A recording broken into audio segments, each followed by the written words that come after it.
Bila shaka mahojiano na mazungumzo kuntu ndani ya studio zetu asubuhi ya leo. Tuko naye Mheshimiwa GG Kagombe ambaye ni mbunge wa Gatundu Kusini. Karibu sana Mheshi ndani ya studio zetu asubuhi ya leo. Asante sana. Good to see you Mhesh. Good to see you man. Aha. Ukoaje? Uko fiti kabisa. Na tuko vizuri hapa Radio Maisha. Kabisa tuko mbele pamoja, hivyo ndo tunasema. Kabisa, hata sisi Gatundu tuko mbele pamoja. Gatundu mko mbele pamoja. Tuko mbele pamoja. 1 year na miezi kadhaa hivi sasa Mhesh. What have you done for Gatundu Kusini? Mambo ni mengi. Unajua sasa kuna mambo ambayo hatuwezi kuyamaliza hapa, lakini kuna mambo ambayo sana sana wajua katika nchi ambazo zinaendelea kama yetu. Jambo la muhimu sana ni mambo ya kazi. Okay. What you call employment. Yes. Na employment sana sana changamoto tuliokuwa nayo ni kwamba hamna industries ama hamna mahali pa kuajiri vijana wetu. Na ni kwa sababu pakubwa zile kazi ambazo tulifaa kuzifanya hapa tumepatia watu wengine katika nchi zingine wazifanye. Bila kutaja ni nchi gani, lakini unajua kwamba bidhaa zetu nyingi tunatoa nchi za kigeni. Okay. Na ni kumaanisha kwamba wale watu ambao wametoka hizo nchi ambazo tunachukua bidhaa zao ndo wanaopata kazi. Alright. Kwa hivyo sisi ndo tupate kazi, lazima tuanze kulete utenda kazi hapa ama manufacturing na production hapa. Alright. Kwa hivyo kazi ambayo sana sana tumefanya ni kucreate capacity kwa vijana wetu. Okay. Kwa hivyo pale Gatundu tumekuwa tukiangalia kazi ya kuempower vijana wetu, kucreate capacity katika TVET zetu. Alright. Kama sasa TVET ya Gatundu tumeanza kazi ya mechanics, kazi ambayo iko pale. Tumeanza kazi ya vijana kufanya plumbing. Alright. Kazi ya vijana kufanya kazi ya wiring na electricals. Wana akina mama na wasichana. Alright. Wamekuwa pale wakifanya kazi ya upishi, kazi ya mambo kama yale. Na pia wajua kama kiongozi jambo ambalo unalifanya sana ni kuonesha watu jinsi ya ama mbinu mpya za kufanya mambo. Alright. And telling people this is now the new way of doing things other than the olden way of doing things. So because you see, it's not just, you know, at times we get lost. And we imagine that a member of parliament should go and build this and build that. Those things are good. We'll do the infrastructure. We'll do roads. We'll do water. We'll do It's schools. your responsibility. Listen to me. Yes. No, it's not. It's not your responsibility. No. Listen. Okay. You know, we have a government that works. We are paying you to do that, No. Yes. No, let me educate you. Okay. Please do. We have ministries and we have a government. First of all, you need to understand that we have 2 levels of government. Alright. Tuna serikali ya County kitaifa na serikali za ugatuzi. Alright. Katika zile serikali kuna majukumu ambayo yamegawanyishwa. We are giving you CDF. What do you mean? It's not your responsibility. CDF inafanya nini? You tell me. Inaajiri walimu. Okay. Unajua ukinipa wakati nitasema. Sema. Ukitaka kusema nitakusikiza. Okay. Sasa ni mmoja aseme mwingine asikize. Na mimi niko willing kusikiza ama kusema. Alright. Ukinipa wakati nitasema. Sema basi. Kwa hivyo katika zile serikali mbili kuna mambo ambayo tunayafanya pale. Jambo la kwanza kuna mambo ya security. Kuna mambo ya dawa ama health. Kuna mambo ya all those things. And we have ministries responsible for those things. Alright. If you want to build roads, we have a ministry for roads. Okay. You know, we have 3 levels. We have Kenha, we have Kura, we have Kera. They have an administration. And there's a way they do their work. Alright. Alright? Actually, the work of a member of parliament is legislation. Yes. But because these levels of government have been, over time, were not working, we decided to have what we call an affirmative action fund. Alright. In the form of CDF that has very specific things in what it can do. It can supplement in issue security. Okay. So you can go where the ministry, where the police service has not done a police station, you can go and do a police post. You can help in that. Right. But you cannot place policemen. You cannot pay policemen. Alright. The most you can do with that money is probably build a structure, an infrastructure. Okay. All right? Alright. After that, you cannot do roads.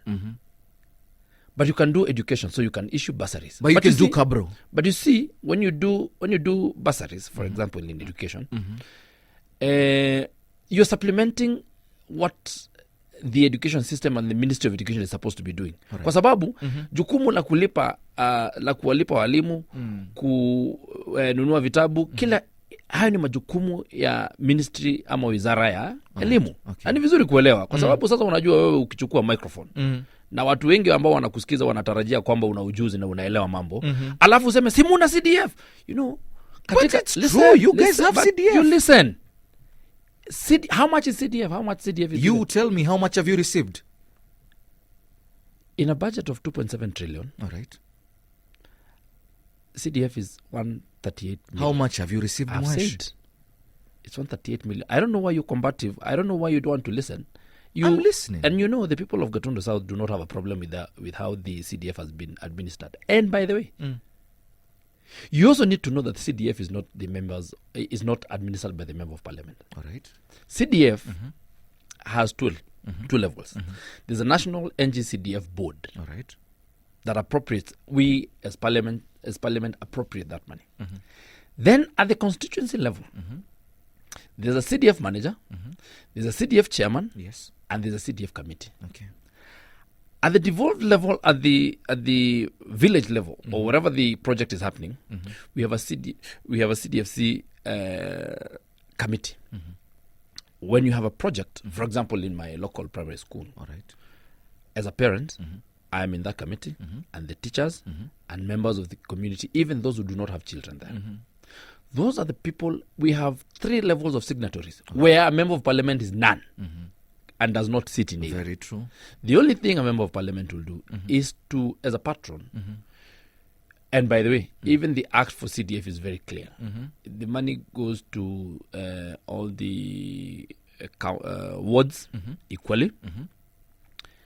There is a maximum and a minimum of how much money you can use on education, for example, in bursaries. It is a minimum of 25% and a maximum of 35%. Okay. There is a minimum and a maximum of what you can do in sports.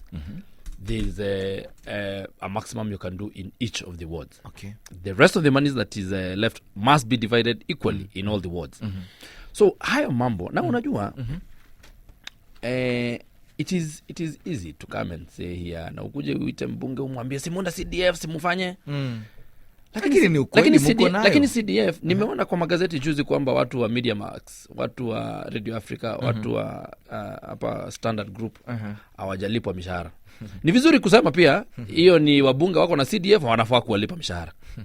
Kwa sababu majukumu yote sasa inaonekana ni CDF. Si ndio? Mishahara yetu haitoki kwa CDF yenu mweshi. Nimeona sijui lakini mishahara yetu haitoki kwa CDF yenu. We are not your employees. Lakini unajua nikiangalia napata kila kitu ni mambo, you know, I keep saying kwamba hivi sasa ukipa mtu 1,000 akufanyie jambo fulani, ama pengine tuseme nyumbani umacha 1,000 kwamba watoto wale na wapate chakula na kila kitu ifanyike, alafu unapata jioni umeambiwa kwamba hakuna watu hawakupata chakula cha mchana na hakuna chakula cha jioni kwa sababu kuna shilingi 50 ilichukuliwa na kijana mmoja. Okay. Sasa unauliza na hii pesa nyingine hii 950 iko wapi? Lakini niseme kwamba sidhani kama mambo ya gharama ya maisha yatapunguzwa na CDF. Na sikuwa nimearifiwa kwamba tumekuja hapa kujadilia mambo ya CDF. Okay. Kwa sababu kama ningejua kwamba jambo la kuja kujadiliana ni jambo la CDF, basi ningekuletea hiyo ripoti yote, ningekuletea ripoti ya breakdown.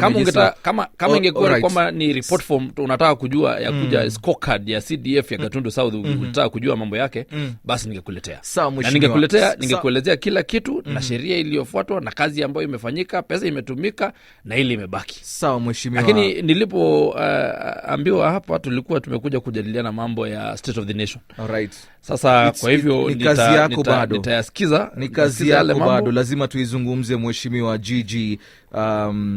Na kwa sababu umesema kazi ya mbunge mojawapo ni legislation. What have you legislated so far?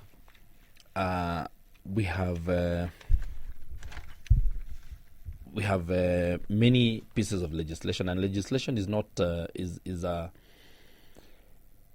is a collective duty. All right. Na kuna mambo mengi ambayo tume ya legislate. Na la kwanza ni kwamba mambo niliyokuambia kwamba what ails our nation is kazi ambazo tumetoa hapa tumepeleka nchi za kigeni. Alright. Na pieces of legislation, sidhani kwamba tutakuwa na wakati wa kusema every piece of legislation that has been done, because the pieces of legislation are many of them. But the most important is that we have made especially in the Finance Act. All right. We've made legislation that is going to the controversial Finance Act to protect the people who have manufacturing in this country. All right. It could be controversial, but then it all depends on whose lens is being seen. All right. In your lens, it's controversial. To the guy who makes furniture at in Kariako, it's not controversial. All right. It could be controversial to you. To a tea farmer like me, it's not controversial. Okay. It could be controversial to you. To that person who is a fisherman in Lake Victoria, it is not controversial. It depends on where you sit. Okay. So, and it depends on the lens that you want to use, and that is purely now a personal issue. All right.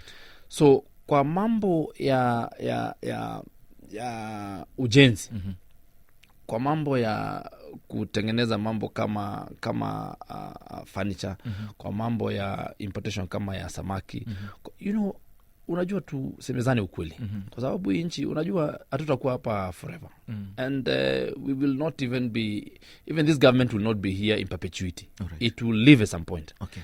And therefore what begs is we will have, tutakuwa na malumbano tukitaka, tunaweza decide kutoka leo mpaka mwisho wa miaka 5 tukae tu malumbano, oh you did this, you did that, oh you did this, you did the other.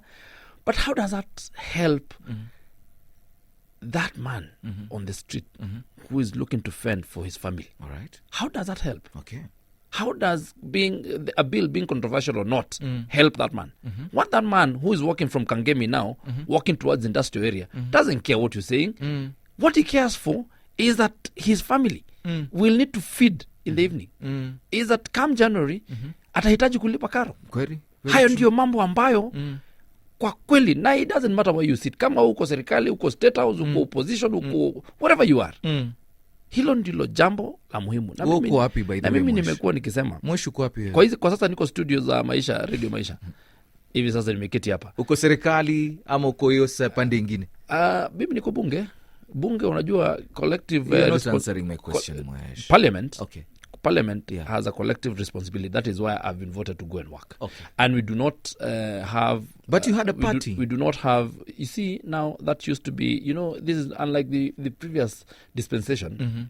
Wakati ambapo tulikuwa na backbenchers na front row benches. Kwa sasa ni bunge ambayo iko na watu walio wengi na walio wachache. All right. Hivyo tu. Who do you support, Raila Odinga or William Ruto? The people of Gatundu South and the people of Kenya. Those are my employees. Those are my employers. Who do you support though? What do you mean? Raila Odinga or I've said the people of... is there a contest between Raila Odinga and William Ruto? Okay. Kuna support, kwani kuna iko malumbano mahali, kuna mahali wanapingania kitu. Unajua ile kitu nimejua, ukiuliza support ni kama katika timu za mpira kuna wale watu ambao wana support Manchester. Mwaka mmoja basi, wacha tuseme hivi, mwaka mmoja wa serikali ya Dr. William Ruto. What do you make of it as a member of parliament? What I would say is katika mwaka huo the government has made good progress in terms of laying basis for the development of the country. What I mean by that is we could not, under the circumstances that we found ourselves in, could not develop. Okay. Every investor in this country was divesting out of this country. And that is why we lose employment. Because we've been saying that you remember, for instance, in a few years back, here in industrial area, we had people who produced issues. I could just name a few things that I would remember. Things like diapers, for instance. Yes. And I know many companies that used to produce sanitary towels, diapers, even plastics, you remember. And like, for example, you remember when we closed down the companies that were producing plastics, we forgot that 70% of that production was for export and not for local consumption. Those are people who are employed in those companies. A lot of people now, and you'll find, go to the shops, you'll find a lot of produce or products that are on the shelves are manufactured for Kenyan companies, but manufactured in China. All right. What that tells, and the truth is that why a lot of people move to other countries is the biggest thing is the cost of labor. And we do not have a challenge of cost of labor in Kenya. So it tells you we have other things that are making people move. And those things are actually taxes. And taxes that favor people from outside the country other than and work against the people who are producing in this country. All right. The other thing that has really hampered production and manufacturing in this country is the cost of power. All right. And we must be honest with each other. That the cost of power has been so high, so prohibitive, that when you produce in this country, you cannot place your goods on the shelves and compete with other people fairly. It is easier to produce in another country 7,000 kilometers away and ship your products back into the country. That is how it has been. What the government has tried to do is to fix this. And where Kenya Power finds itself is between a rock and a very hard surface, because we have the power purchasing agreements that were very disadvantageous to the country and to Kenya Power, and they were signed in a manner that the country and the consumer of electricity would have to pay a lot of money if these people were not to be if these PPAs were to be dishonored. All right.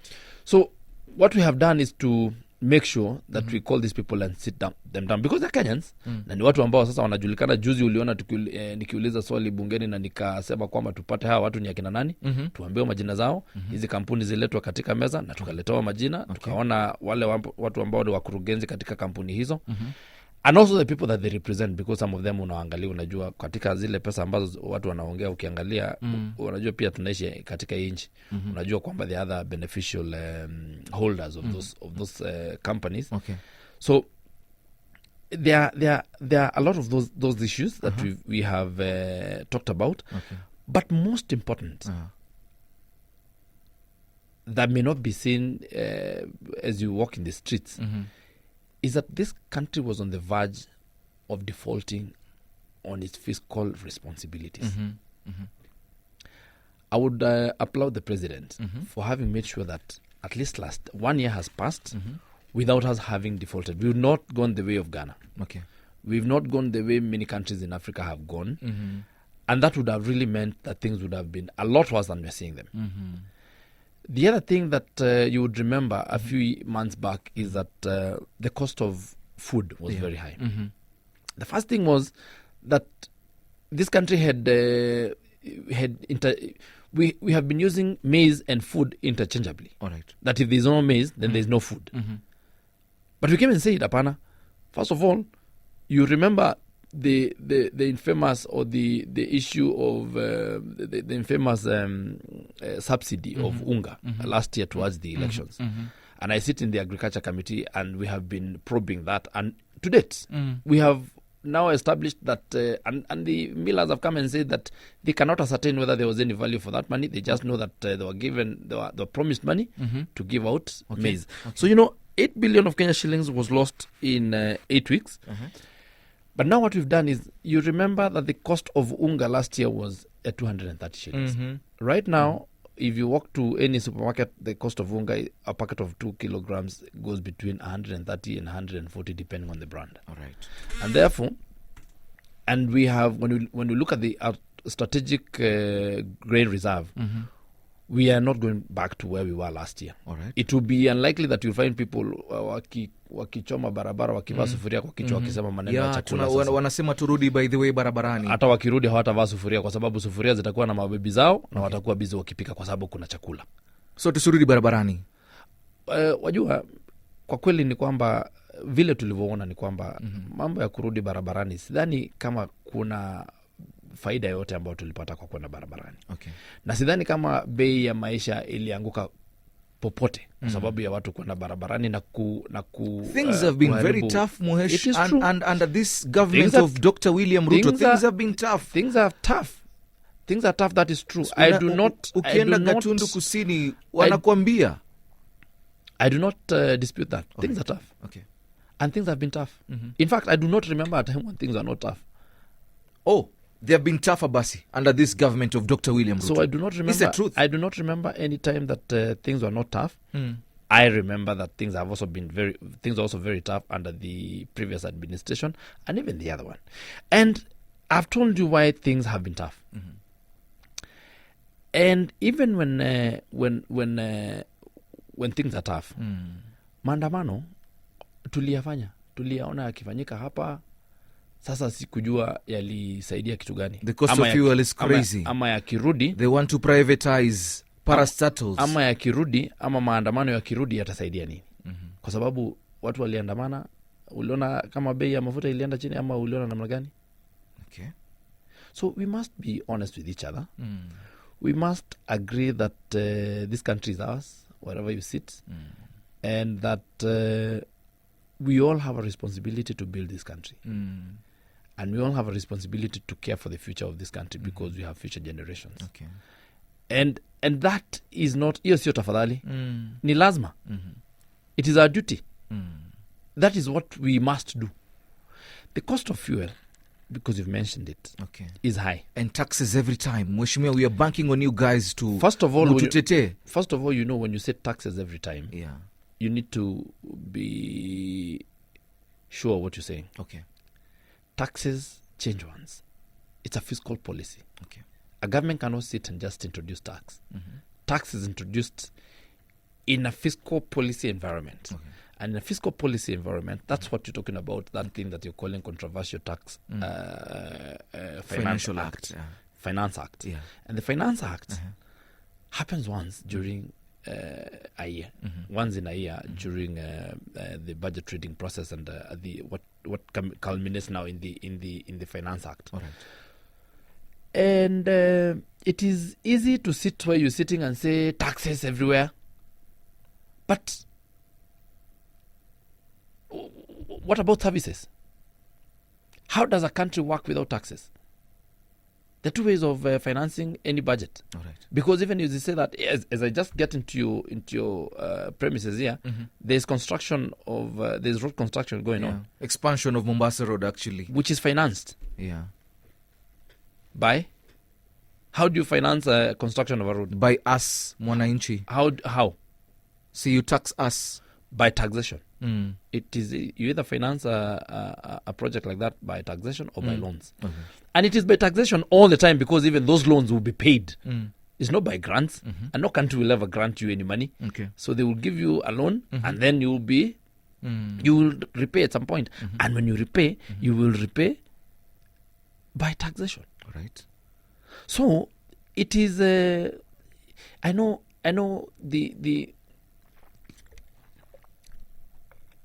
taxes are harsh, and it is, I'm also a taxpayer, and I've been sitting where you're sitting. All right. And it doesn't feel very nice to see your bank slip, your pay slip coming with a lot of deductions. It doesn't feel nice. All right. Because the selfish, when you sit on that side, when you look at that figure, you imagine what would have happened if all that figure went to the bank. All right. But at the same time, when you leave, you will be complaining about traffic outside this road. And there will be traffic because the road infrastructure is not sufficient to support all of us. So we must keep expanding them. All right. You will want water when you go home. You will want that electricity. Yeah. You will want all the other services. And they will have to be sustained. And you'll need your salary because that is where your salary comes from. Yeah, that's true. Yeah. Yes, we are paid using taxpayers' money. That is true. Yeah. A lot of us are paid using taxpayers' money, including the police, including the teachers who teach your children, including the doctors who cure you when you go to hospital. Yeah. So many people. We are a lot of us who work we are about 1 million of us who work for the government. Okay. And we draw our salaries from the government. And that is why we give the services that we do. That is why you've called me here. That is why you did not call my mother. Yeah? you call me because I'm a public employee, and I work and I draw my salary, and that is why you call me here to come and explain this thing. So don't talk about it as if it's no secret. It is true. And we are not the first lot to be paid using. There is no member of parliament who has ever been paid by private money. All members of parliament all over the world are paid using government money. It's not government money, it's our money, actually. Well, public money. Okay. Your money, yes. Your money, that is true. That is what happens all over the world. And that's just as it is. So we tuseme kwamba hivyo ndivyo mambo yalivyo. Yes. Mheshimiwa GG, mbona nakuite, what does GG stand for? Naitwa GG Kagombe, hilo ni jina langu. Kagombe. Sing your cap there. Kagombe means what? Kagombe is a cow? No. It means or a bull. It means a person who has many cows. Okay. Yeah. So kuna ngapi? Like I do. I have several. Unajua? Ni ngapi? Katika mila yetu kuna mambo ambayo hayahesabiwi. Uhesabu watoto na uhesabu watoto na uhesabu wanyama. Okay. Wale ama mifugo, acha niache kusema wanyama, mifugo. Okay. Mifugo kwa jumla hatuhesabu. Huwezi kusema kwamba niko na ng'ombe 2 ama 5 ama 10, unasema tu niko na ng'ombe. Okay. Na ni katika mila nyingi hata watu wengi ambao wanafuga. At least najua hivyo. At least najua hivyo, Mheshimiwa GG. Asante. Tukimalizia, Mheshimiwa GG, zungumza na Mkenya pale nje ambaye anakusikiliza asubuhi ya leo, na will things get better? Ningetaka kusema kwamba mambo kwa sasa hayakai vizuri, or things do not look very good. Lakini tunasema kwamba leo ni muhimu, lakini kesho pia ni muhimu zaidi. Alright. And katika nchi yote mambo ya development huwa hayaji kwa urahisi. Na haifanyiki tu ikawa tukaamka asubuhi watu wengine kutoka majimbo mengine ama nchi zingine wakaja kwamba wakatusaidia katika kuendeleza nchi yetu. Kwa hivyo sisi tulio hapa ndio sisi ambao tutakaofanya mambo ya maendeleo katika nchi hii. Alright. Na nikiangalia mambo yanavyoendelea sasa, nikiangalia mambo ya ujenzi, mambo ya manufacturing, ninaona kwamba viwanda vyetu vitaendelea kuinuka tukimaliza kutengeneza mambo ya umeme ama nishati ya umeme. Katika kuangalia bei yake, naona kwamba pia TVETs ambazo tumeziintroduce zita change our mindset, kwamba tusiwe tu kwamba vijana wakitoka shule wanaomba tu kuketi na kufanya application za kazi, ila kuwa wenyewe watakuwa na ujuzi na skills za kufanya kazi ambazo wenyewe wataweza kujitegemea. Alright. Tena jambo la mwisho ni kwamba uchumi wetu kama ilivyo katika nchi nyingi ambazo zinajiendeleza unategemea kilimo sana. Na pesa ambazo zimewekwa katika kilimo ama effort ambayo tumepeleka katika kilimo, iwe kilimo cha chai, cha kahawa, cha parachichi, ama mimea mingine yoyote ambayo inatupa chakula, na sana sana mimea ambayo tunaweza kuifanyia value addition na tukaweza kuexport. Ni mambo ambayo yatarudisha kazi nyingi sana hapa. Tunazo changamoto za jinsi nchi zinavyohusiana, na kwamba kuna nchi zingine ambazo zitataka kutukandamiza ama kukataa sisi tufanyie value addition hapa, ambao wangetaka kwamba bidhaa zetu zitoke hapa, wazichukue kama raw materials, waende wakafanya production na value addition kwao. Lakini hayo ni mambo ambayo kama nchi lazima tuweke mguu chini. Na tuseme mambo ya mahusiano ya kiinchi ama ya kimataifa yafanyiwe kwamba nchi yetu lazima ichunge wananchi wake. Na sidhani kama tuna option hapo. Lazima sisi ambao tuko katika serikali na sisi ambao tuko katika bunge tushirikiane, tuhakikisha kwamba for every import we make, we have a commensurate export. Alright. Ndio tuweze kusawazisha kitu ambacho tunaita balance of payment ya nchi. Bila hiyo hatutaweza kuajiri wananchi wetu. Alright. Kabisa. Asante sana. Ndani ya studio zetu asubuhi ya leo tumekuwa naye Mheshimiwa GG Kagombe ambaye ni mbunge wa Gatundu Kusini. Asante sana Mwesh kwa kuja ndani ya studio zetu asubuhi ya leo. Kabisa, asante sana. Karibu sana. Nashukuru kwa kuwa na wakati wa for hosting me. Yeah, karibu sana. Thank you so much. Yeah, nice cap by the way. Nice cap. Asante, nashukuru. Asante Mheshimiwa GG Kagombe. Tumekuwa naye ndani ya studio zetu asubuhi ya leo akiwa mbunge wa Gatundu Kusini ndani ya bunge la maisha.